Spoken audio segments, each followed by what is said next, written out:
tank, yeah. That's the second tank I brought last month. Well, that's the same one you had last one, right? Yeah, Yeah, that was okay, now it's before. painted. And that's the after, well, did a few more. It's an old Aurora kit from about 1959 or 60. I was gonna say, it looks like a strange scale.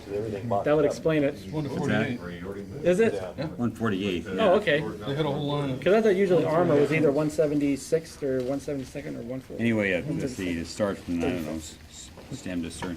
I extended the fenders a little bit. They were too short. I've added the headlight.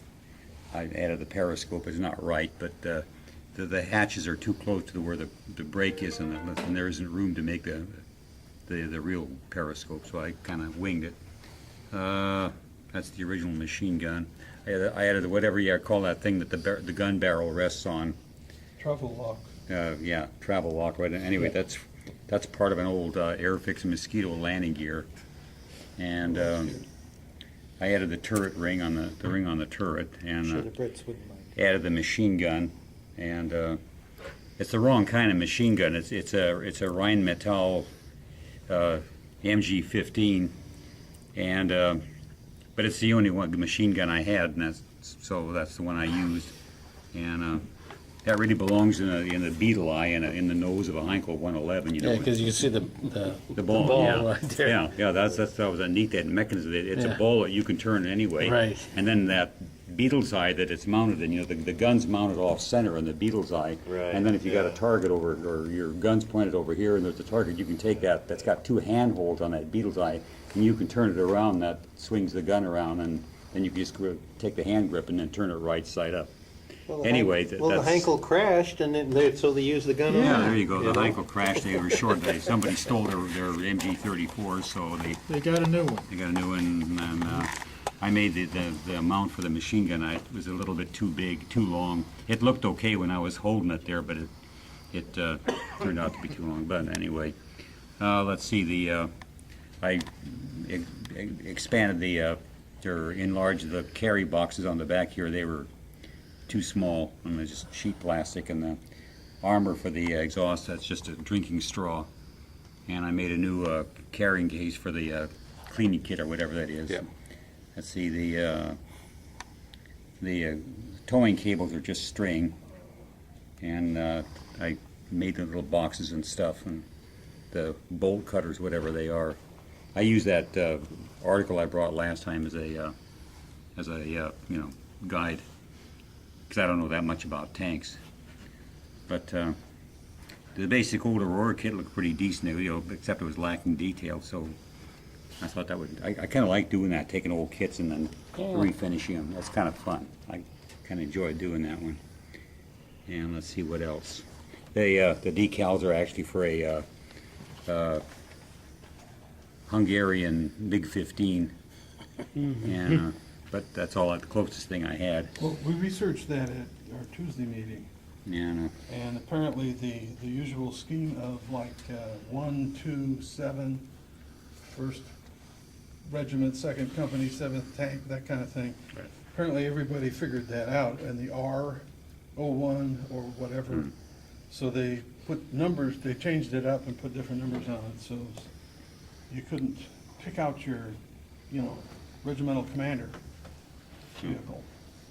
and I guess, yeah, it only had 4 spare tracks, and anyway, I used that magazine article where the guy built a Tamiya 135th, and the paint is this. This is the tan is it's Africa Corps brown growl or something like that, and then the little tester's rust color for the brown, except it was too red, so I mixed some gray paint with it and toned it down a little bit, and the green is just medium green.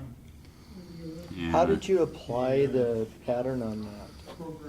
The camouflage pattern? I just kind of copied the one that was in the article, the guy built. Okay. And So each little dot, you did it. No, I You just he had a few little dots in his, so I just added some more, because where they. I don't know. I just had an old beat up paintbrush with hardly any bristles left on it, and that's what I used to make the little dots. Okay. And that's about You talk about tedious drilling my seat. That's No, tedious. no. And I guess that's about it.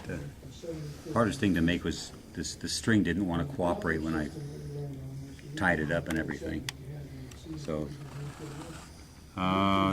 this is I brought this kind of a curiosity. These HO scale. They used to sell these little tanks in the Model railroad shop.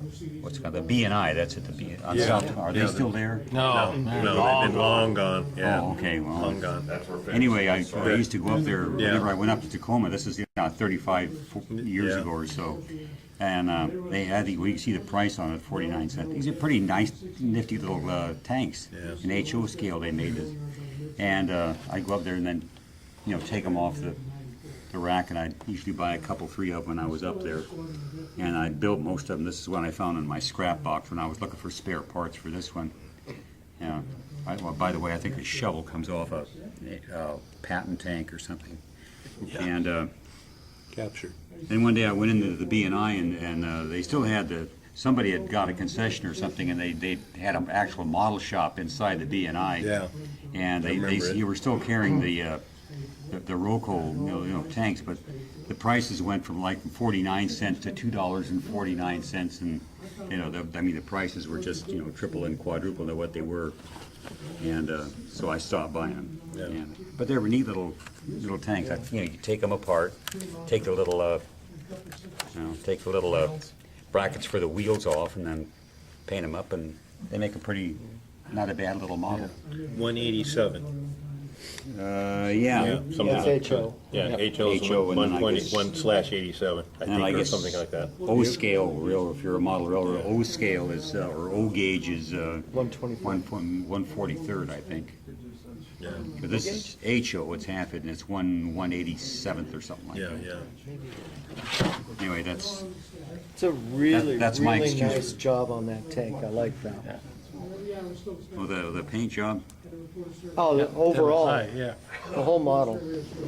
Oh. Really, really nice. Well, thank you. No. Museum quality. Well, not quite, but then I've got an old Hawk Crusader. I think I'm going to build that next. I want to try build.